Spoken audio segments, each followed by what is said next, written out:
Hello friends, ఈరోజు మా అమ్మగారు టమాటా ఎగ్స్ చేస్తున్నారు. దానికి ఏంటంటే కొద్దిగా టమాటాలు కోసుకొని పెట్టుకోండి.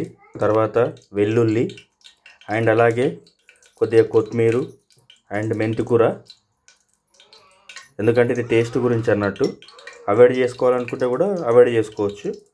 వెల్లుల్లి వేసుకుంటే ఏంటంటే కొద్దిగా టేస్టీగా ఉంటుంది. కొద్దిగా కావాల్సినంత నూనె వేసుకోండి. ఓకేనా? మంచిగా అది రెడ్గా కావాలి, అది ఎర్రగా అయిపోవాలి. ఓకేనా? తర్వాత ఇలా మంచిగా నూనెలో వేగాలి. ఇలాగే వేగిన తర్వాత కొద్దిగా ఉప్పు వేసుకోవాలి. అంటే టేస్ట్కి తగ్గట్టు కొద్దిగా ఉప్పు వేసుకోవాలి. తర్వాత మంచిగా కలుపుకోవాలి ఒక స్పూన్ తోటి. అలాగే కొద్దిగా పసుపు,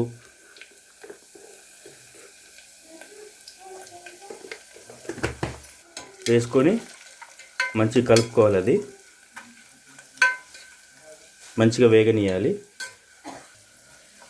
అది మంచిగా అయిన తర్వాత ఇప్పుడు టమాటాలు వేసుకోవాలి. అందులో చూసారా సౌండ్ ఎలాగ వస్తుందో?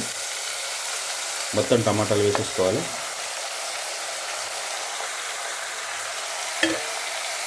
వేసుకున్న తర్వాత మంచిగా కలుపుకోవాలి.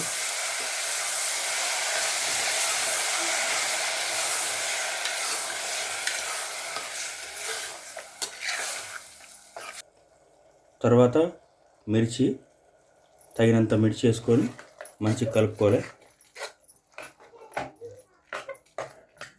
ఇప్పుడు మా మమ్మీ కుక్కర్లో చేస్తుంది కాబట్టి ఒక 3 విజిల్స్కి పెట్టుకుంటుంది. 3 విజిల్స్ అయిపోయిన తర్వాత అప్పుడు ఎగ్స్ ఉన్నాయి కదా, ఎగ్స్ వేసుకోవాలి. అప్పుడు పలగొట్టి ఎగ్స్ వేసుకోవాలి. అప్పటి వరకు 3 విజిల్స్ అవ్వాలి. ఫస్ట్ 3 విజిల్స్ అయిపోయినాయి. 3 విజిల్స్ తర్వాత దాని క్యాప్ తీసేసి ఇప్పుడు చూసుకున్న తర్వాత టేస్ట్ చేసి ఉప్పు ఉందా లేదా, సరిపడినంత ఉప్పు ఉందా లేదా అని చూసుకున్న తర్వాత తక్కువ ఉంటే కొద్దిగా ఉప్పు వేసుకోవాలి.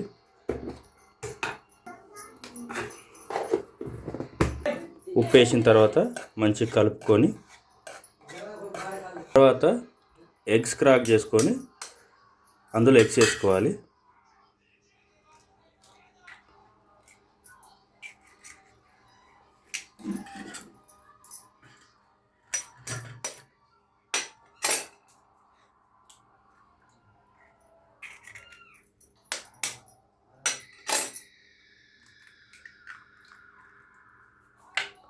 అలాగే ఎగ్స్ క్రాక్ చేసుకుని వేసుకున్న తర్వాత మళ్ళీ ఒకసారి కుక్కర్ మూత పెట్టేసి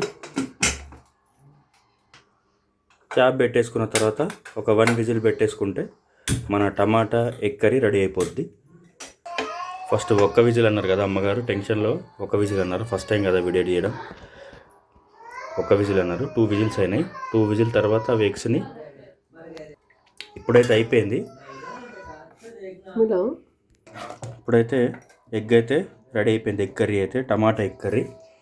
ఇప్పుడు దీంట్లో కొత్తిమీరతోటి గార్నిష్ చేసుకోవాలి మీద. అలా కొత్తిమీర వేసేసుకొని ఓకేనా, కొద్దిగా కలిపేసుకొని రోటీతో కానీ పరాటాతో కానీ అన్నంలో కానీ భలే రుచిగా ఉంటుంది. మీరు కూడా ఒకసారి ట్రై చేయండి. వీడియో నచ్చితే ఒక లైక్ చేయండి, సబ్స్క్రైబ్ చేయండి. Thank you all of you.